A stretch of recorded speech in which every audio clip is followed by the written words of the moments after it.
a higher jobless rate, how has your tolerance for weakening labor market conditions changed compared to a year ago? So it was quite a different situation.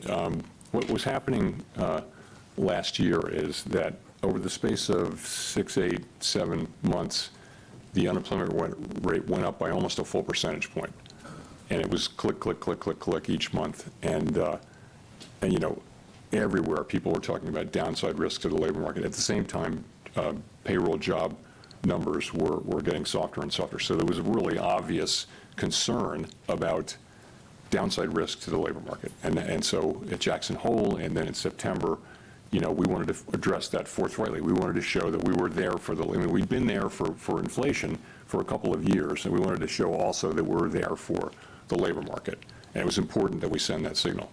Fortunately, since then, the labor market has really, and the unemployment rate have really been moving sideways at a level that is, you know, well in the range of mainstream estimates of maximum employment. So that concern has gotten a lot less. So, you know, you're at 4.2% unemployment. I think we were in a very different situation. Now we have a situation where, you know, the risks to higher inflation and higher unemployment have both gone up, as we noted in our statement, and we've got to monitor both of those. We actually have a potential situation where there may be a trade-off or tension between the two, potentially. We don't have it yet, and we may not have it, but that's what we have, and that's why I think it's a very different situation. I mean, I guess I want to follow up by asking how much of a rise in the jobless rate you could tolerate.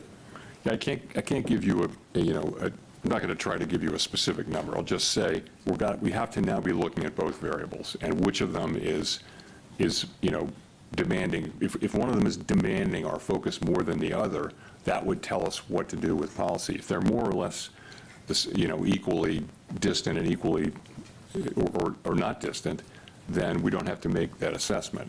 You know, the assessment is you wait. So I'm not going to try to be really specific about what we need to see in terms of a number. But if we did see, you know, significant deterioration in the labor market, of course that's one of our two variables, and we would look to be able to support that. You'd hope that it wasn't also coming at a time when inflation was getting very bad. And again, we're speculating here. We don't know this. We don't know any of these things. It's very hypothetical. We're just going to have to wait and see how it plays out. Thanks. Claire.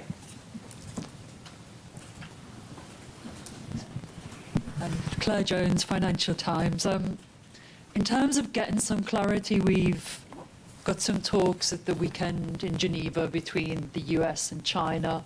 A lot of economists are attaching an awful lot of importance to what we hear from those talks. How much importance are you attaching to them in terms of judging what will happen to the US economy going forward? And just in a similar vein, some economists are saying it's days, not weeks, that we have until we start to put the US economy at risk of seeing the sort of pandemic-era shortages and higher prices if we don't kind of soothe relations between the US and China. So it'd be good to have your view on that too. So, you know, these are not talks that we're in any way involved in, so I really can't comment directly on them. So, but what I will say is this, you know, we had, coming out of the March meeting, the public generally had an assessment of where tariffs were going, and then April 2 happened, and it was really substantially larger than anticipated in the forecasts that I had seen and in our forecasts. So, and now we have we're in a new phase where it seems to be we're entering a new phase where the administration is beginning talks with a number of our important trading partners, and that has the potential to change the picture materially or not. And so I think it's going to be very important how that shakes out. But we simply have to wait and see how it works out. It certainly could change the picture, and we're mindful of not trying to make conclusive judgments about what will happen at a time when the facts are changing. And just on the fall in shipping volumes from China over these tensions, I mean, do you share that concern that we could start seeing goods shortages and higher prices in the coming weeks if this isn't resolved very quickly? You know, I don't want to get we shouldn't be involved even verbally in the questions about the timing of these things. Yes, of course we follow all that data. We see the shipping data, we see all that, but ultimately, this is for the administration to do. This is, this is their mandate, not ours. And I know they're, as you can see, they're again beginning to have talks with many nations, and that has the potential to change the picture materially. So we'll just have to wait and see.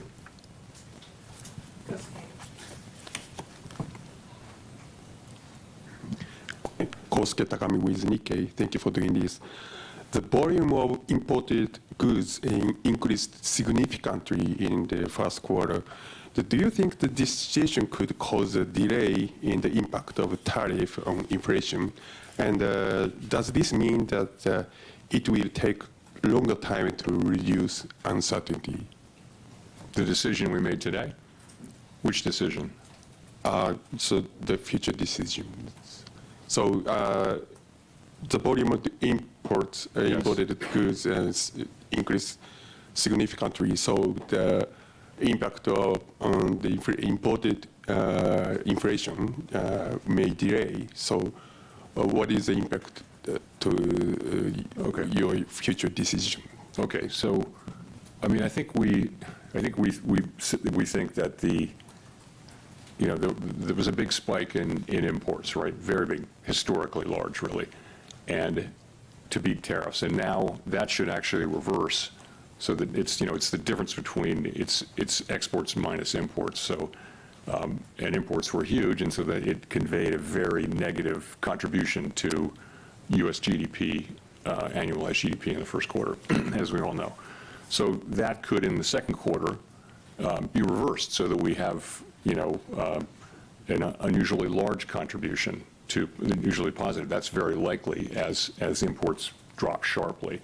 You could also have, very likely you'll have restatements of the first quarter. It'll turn out that consumer spending was higher. It'll turn out that inventories were higher, and so you'll see those data revised up. It may actually go into the third quarter too, and so I think this whole process is going to a little bit make it harder to make a clean assessment of U.S. demand. I mentioned private domestic final purchases, which doesn't have inventories government or inventories government.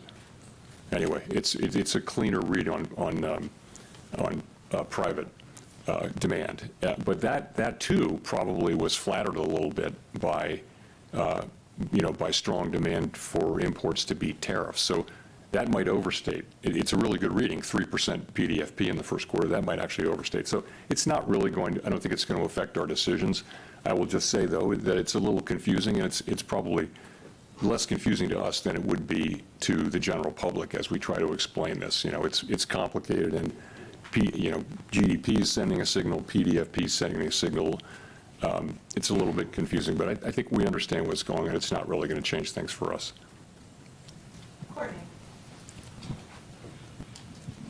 Courtney Brown from Axios. I guess, we talked about some of the indications of potential layoffs, price hikes, an economic slowdown, all being evident in the soft data. I'm curious why the Fed needs to wait for that to translate into hard data to, make any type of monetary policy decision, especially if the hard data is not as timely or might be warped by tariff-related effects.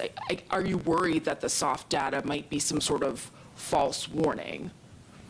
No, I mean, look at the state of the economy. The labor market is solid, inflation is low. We can afford to be patient as things unfold. There's no real cost to our waiting at this point. Also, the sense of it is, we're not sure what the right thing will be.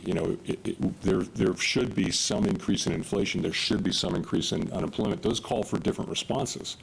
And so until we know, potentially call for different responses. And so, until we know more, we have the ability to wait and see. And it seems to be a pretty clear decision. Everyone on the committee supported waiting.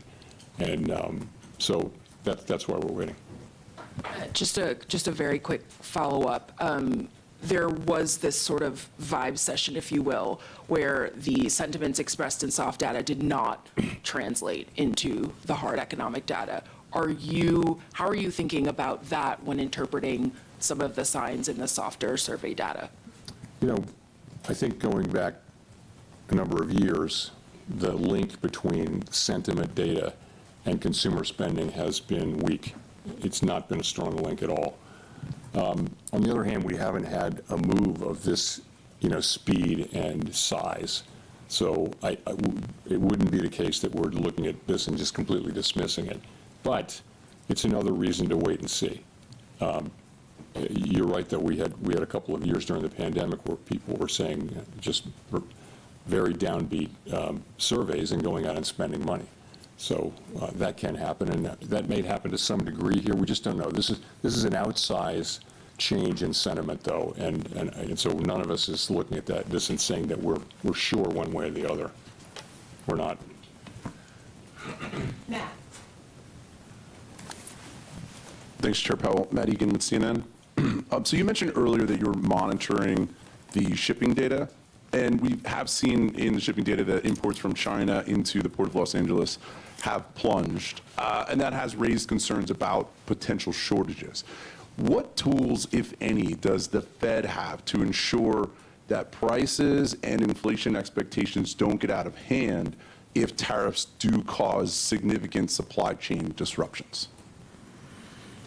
I mean, we don't have, the kind of tools that are good at dealing with supply chain problems. We don't have that at all. That's a job for the administration and for the private sector more than anything.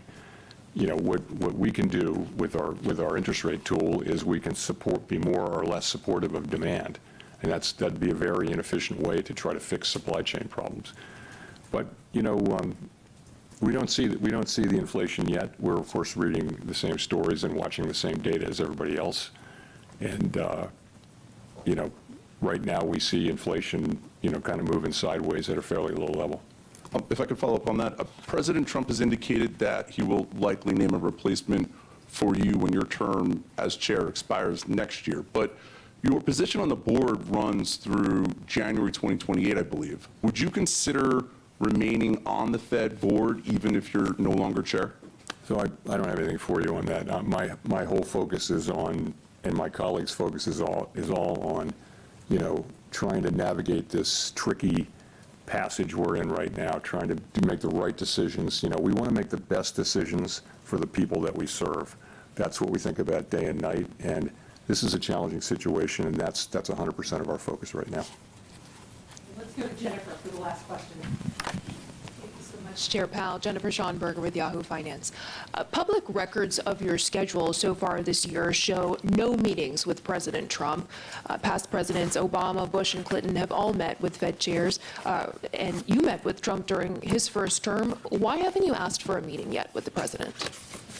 I've never asked for a meeting with any president, and I never will. It's not, I wouldn't do that. There's never a reason for me to ask for a meeting. It's always been the other way.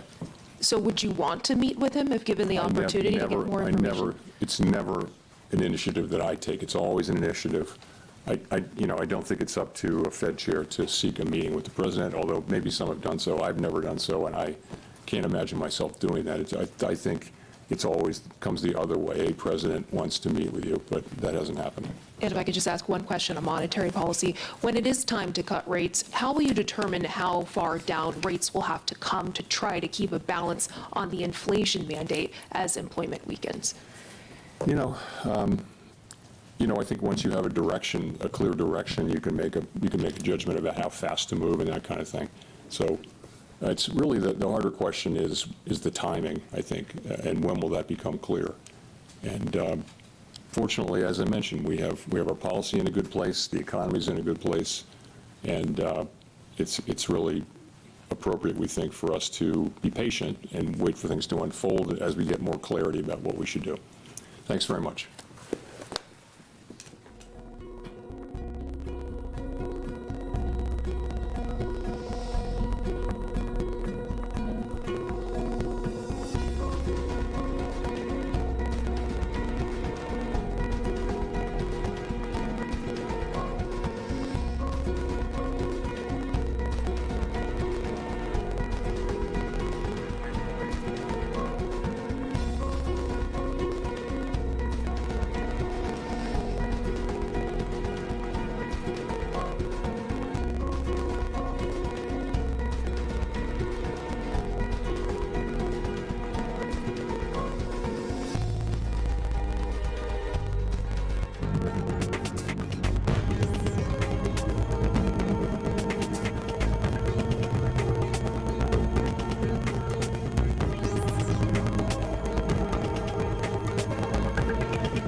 not many of the prosecution's initial witnesses had come forward in that trial, but many of them from there. We might actually be hearing a little bit more from the district attorney, Steve Molloy, kind of trying to get things together on their end, as well as prosecutor Paul Hagerman. So we're going to be hearing from both or either one of them. So we're kind of waiting for them to get things together. But again, just kind of jumping back into it, a lot of the results that are coming from the medical examiners detail the extensive beating that Tyree went through the night of that January 7, 2023 traffic stop, and really just what happened for the first time. Really, we were seeing a lot of what had unveiled in the hospital in the days following the beating and in between the time of the beating and when he passed away, specifically in terms of his weight gain, specifically in terms of the machinery that was trying to keep him alive. We learned a lot more about the treatments and the extensive procedures that he had to go through, including being put on dialysis for the duration of his visit in the hospital.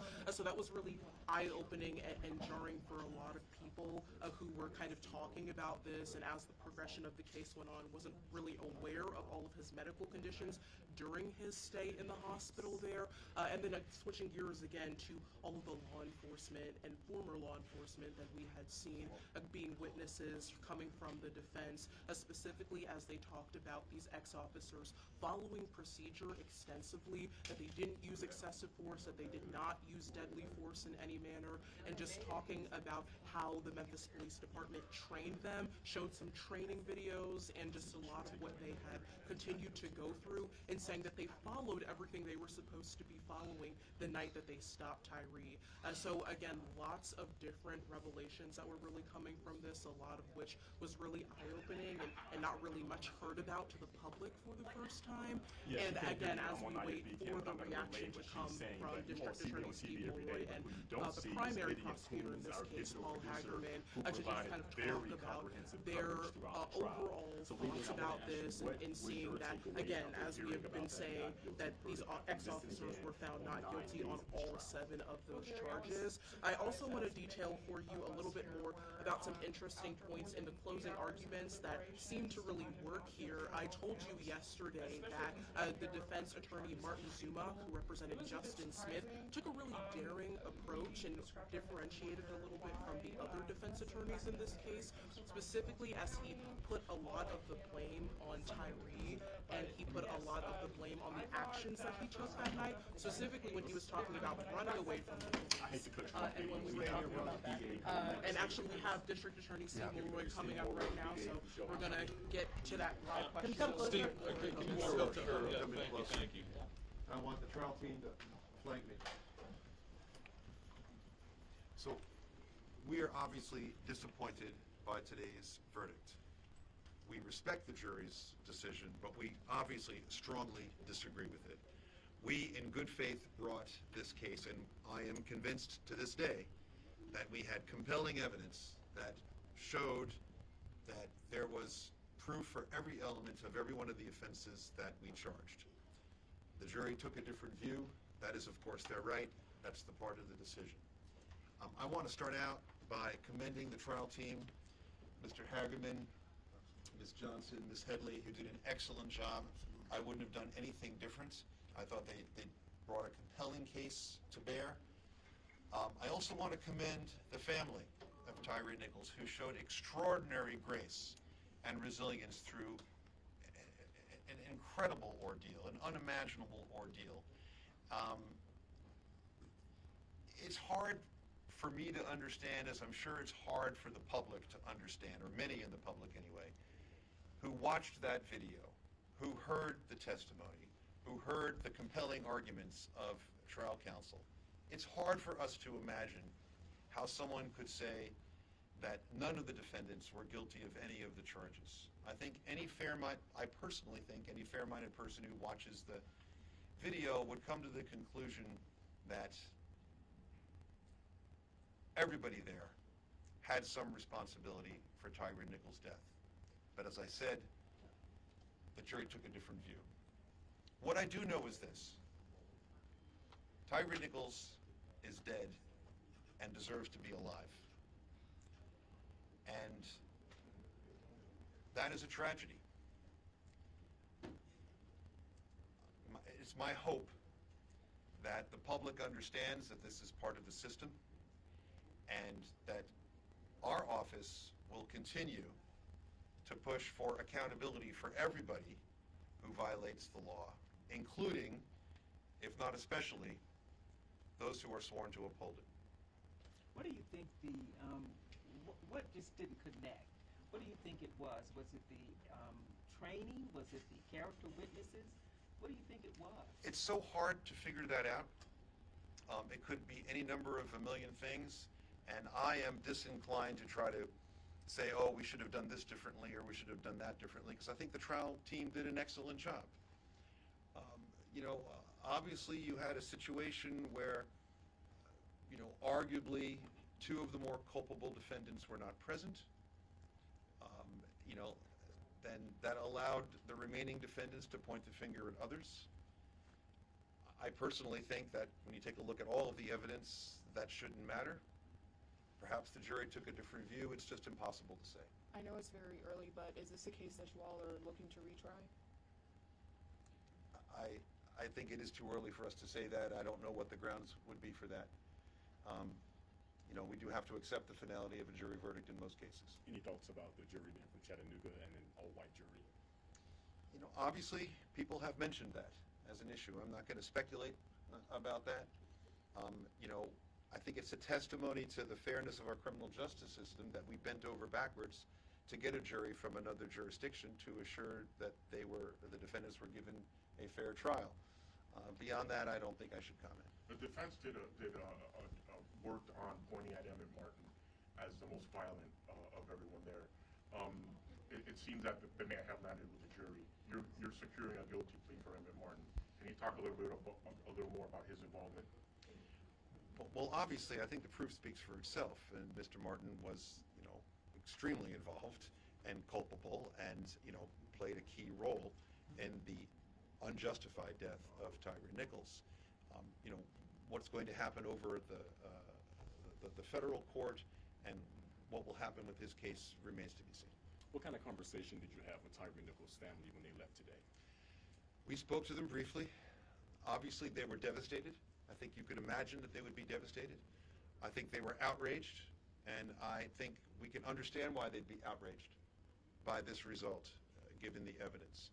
They quite understandably decided that they needed to go home and process all this, and we're going to give them that respect and respect their privacy.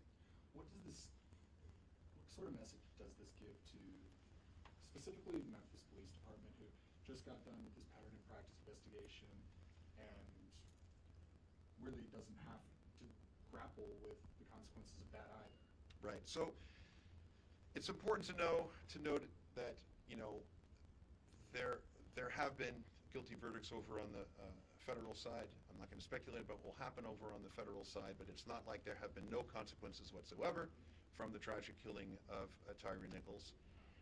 I personally think that if we're going to make any sense of this tragedy, if we're going to have any silver lining from this dark cloud of both the event itself and, in my view, today's verdict, it has to be that we need to reaffirm our commitment to police reform and to doing what we need to do to make sure that tragedies like this don't happen again. And I remain committed to that. I'm sure the city of Memphis remains committed to that, and we're not giving up on that. Are you surprised that they didn't? Because they could have gone for lesser charges than second-degree murder. 9 different charges they could have gotten, and they didn't even have to go to those. Did that surprise you?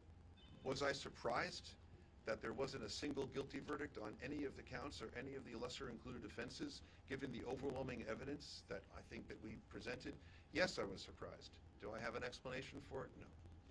How much did the state rely on the videos from that night, the Sky Cop video, the body cam videos? How much did you all rely on that as far as this trial goes? Well, I mean, you saw the evidence. You saw the trial as well as I. I think it speaks for itself. Certainly the videos were a big part of the state's case, as they understandably would be. But I don't think the trial team relied entirely on the videos. I think they brought to bear witness testimony, very effective cross-examination of the defense witnesses, and some compelling opening and closing arguments. And I think when you add it all together, I think the state did a hell of a job. And I don't I'm not Monday morning quarterbacking about any of the decisions the trial team made. I think they did an excellent job. They're a credit to our office. You know, anybody who does any kind of jury trial work knows that you just can't predict what a jury will do. And them's the breaks, and it's a bitter pill to swallow, particularly in a case like this. But like I said, we can strongly disagree with the jury's verdict, but we nonetheless respect the jury. Do you have any messages for people in the community who have had direct confrontations with not only the Scorpion team, but other police officers? There are federal lawsuits that are currently underway, people who have accused the Memphis Police Department of brutality. Do you have any message to them? I guess my message to the community would be twofold. A, even if you were out there outraged by this verdict, please respond in a lawful, peaceful manner. Second, as I said earlier, with respect to any charge of violation of the law, including by those who are sworn to uphold it, we'll enforce the law. And just as we did aggressively in this case, we'll do that in any other case in which the facts and the law suggest that anybody in the law enforcement community or anybody else has violated the law and used excessive force. Does Mr. Hagerman or Headley or Johnson have any comment Yeah, about please. y'all tried the case? Hager. We tried real hard. We fought real hard in there. We knew this was always going to be difficult. As DA Mulroy said, we're trying the three least culpable in terms of, obviously, Mr. Martin was the primary actor, and he's entered a guilty plea. Mr. Mills, with the baton strikes, again, a primary actor, and he's entered a guilty plea. So we knew this trial would be hard. I think y'all saw us fight in there. We did the best we could, and the family, they've been great through this. Today is heartbreaking to them, but they've been with us fighting. What is it like for you all to go through all of this and looking at the video and talking with the family and definitely expecting something else? It's disappointing. It's heartbreaking. You try cases. It's a business of trying cases, though. Okay? There's always risk and there's reward, but we keep on going. We try to get justice.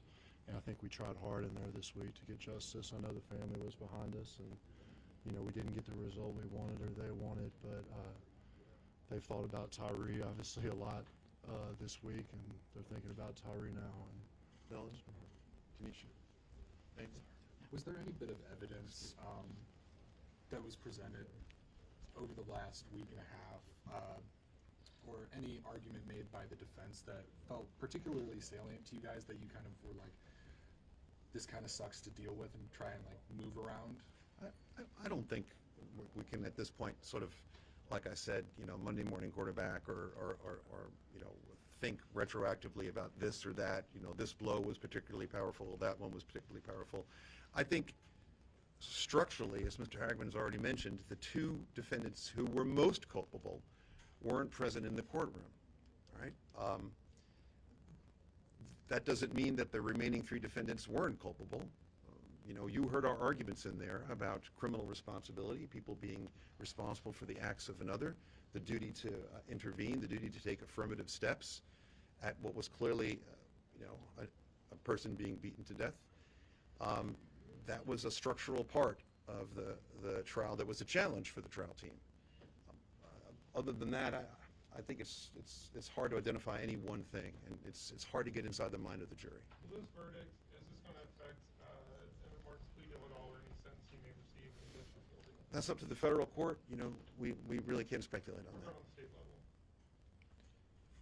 Well, I think we're not really prepared to talk about that just yet, because what we're doing is we're waiting to see what happens over with the federal sentencing. And once we see what happens with the federal sentencing, we'll have a better idea of what we want to do with that case. And my last question about the jury, because obviously the jury made the decision, but those who don't understand the process, I know you all want an unbiased jury, but why Chattanooga? Where did that come from as far as that jurisdiction? Do you happen to know? Yeah. Yeah, there was a motion filed defense to change venue, and there was a study done of the amount of publicity in the various large cities in Tennessee, and it was found that Chattanooga had the lowest amount of pretrial publicity with regard to this case, and so that's why it was chosen. All right. Thank you all very much. Personally, have anything to add or from? Thank you. Okay. Thank you.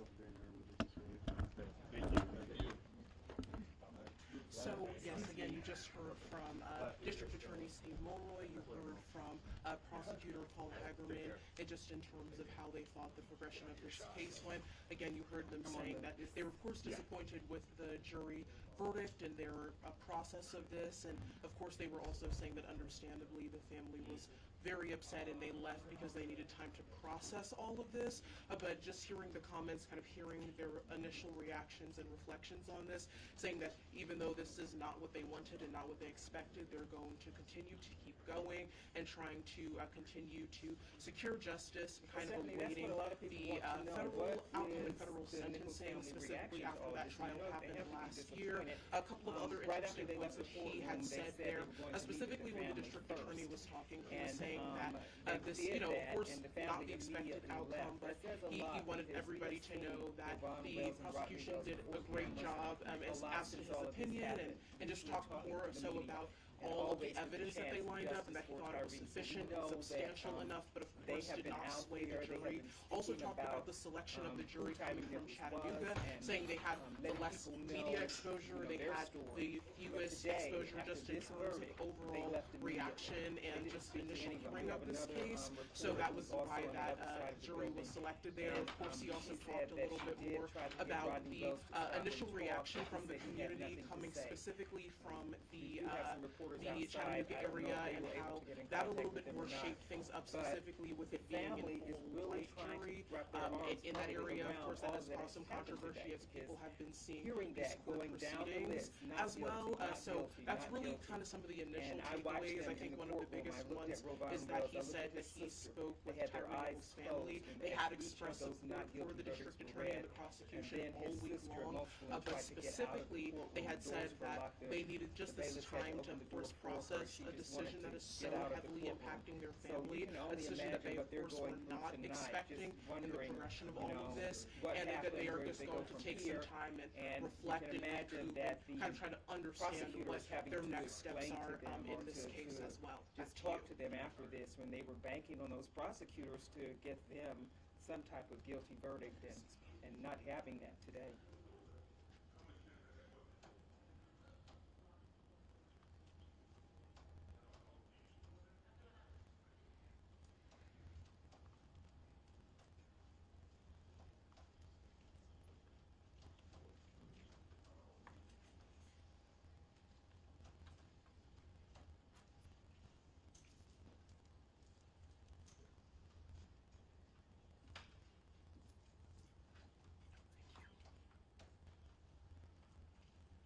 Yeah, a lot is still to be decided about that because Desmond Mills testified. You'll remember that. He was one of the witnesses for the prosecution in this case.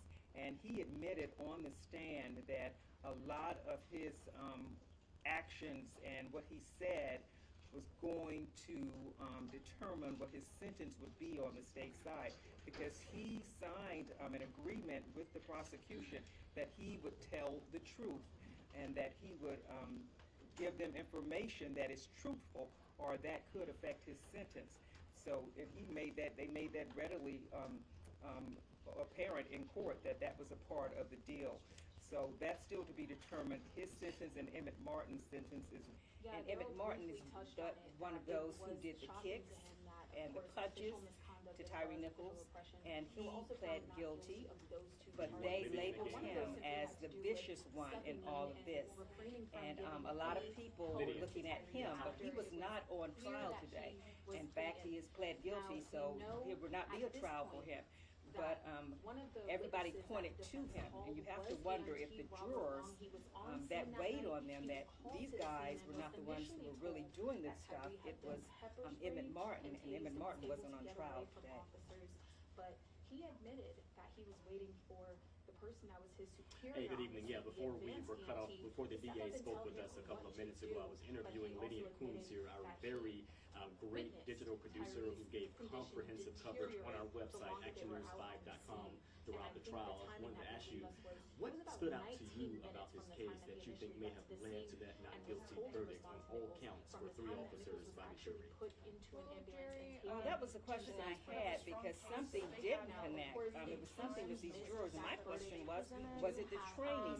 Did the training not really connect? Because they were showing that these officers have been trained to do what they do, and they have been trained to go after people hard. As part of the Scorpion unit, what they were known to do.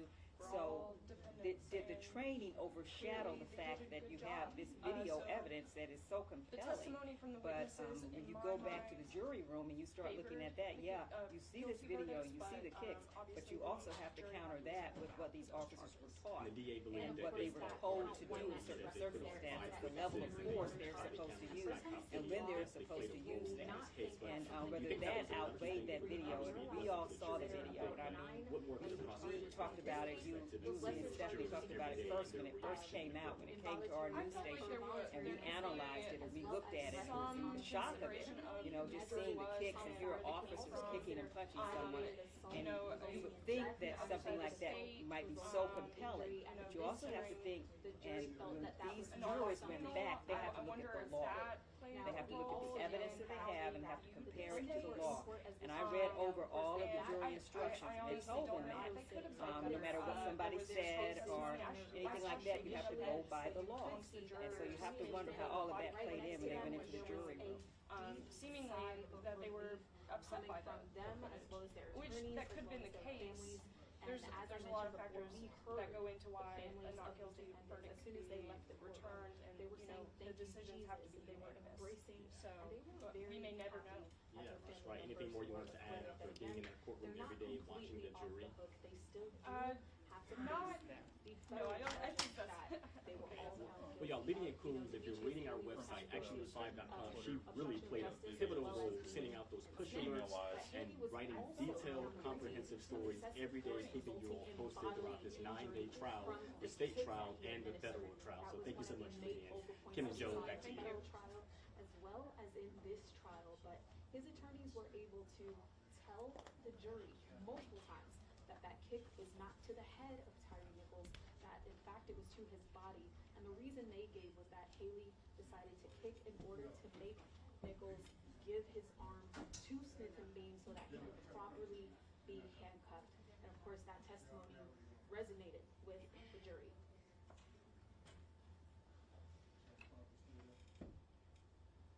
Sydney Green, I'm still here.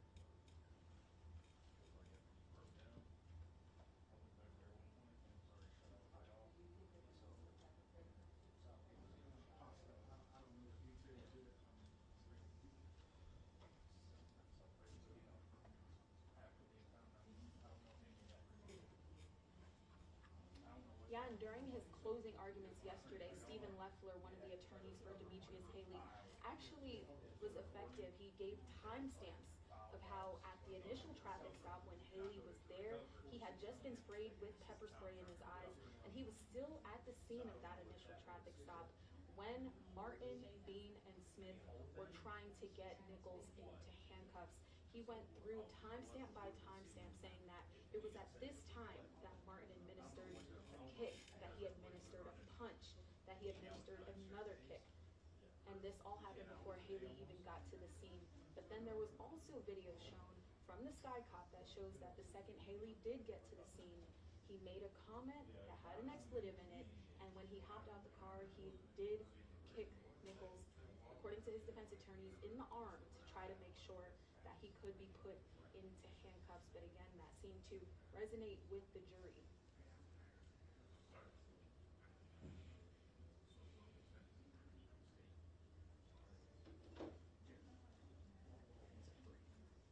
Yeah, and you can see it in the courtroom actually. As soon as the verdict was read, I did have a direct line of sight to D.A. Mulray, and you can see that the emotion had flushed from his face after we got about halfway through the verdict being read. And of course, it took a while for that full verdict because we're talking 21 charges total, 7 charges per defendant, so that's 21 charges. It took a while for all of it to be read, and you could see Mulroy's face lose emotion as it was being read completely by Judge Jones.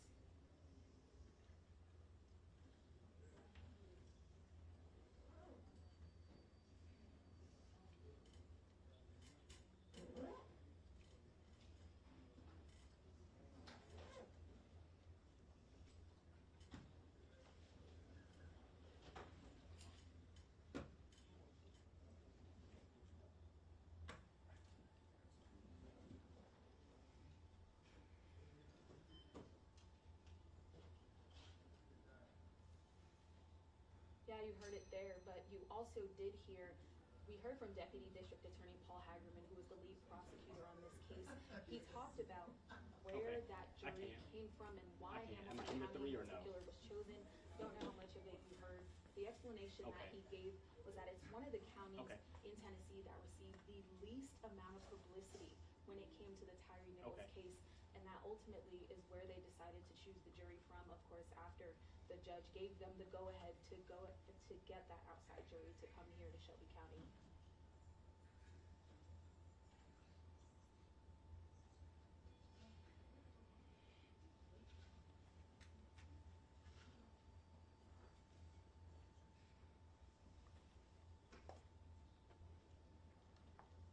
Now, just for perspective, when that federal case happened, it took about 3 weeks. We had a verdict in a matter of 5.5 hours. It took less than 6 hours. They went to deliberate by 10, and by about 4:30, we knew that there was a verdict that had been reached. And in a situation like that, you don't really know what to expect when a verdict is reached that quickly. Now, in this case, of course, they began deliberating just after 12:30 yesterday, and the longer time goes on, the more you start to Hey Kim, just wanted to give a quick recap now of this case. This state trial lasted 9 days. I know there were 17 witnesses called by the defense. The prosecutors called 5 witnesses. Now, we haven't had an opportunity to speak with defense lawyers. They simply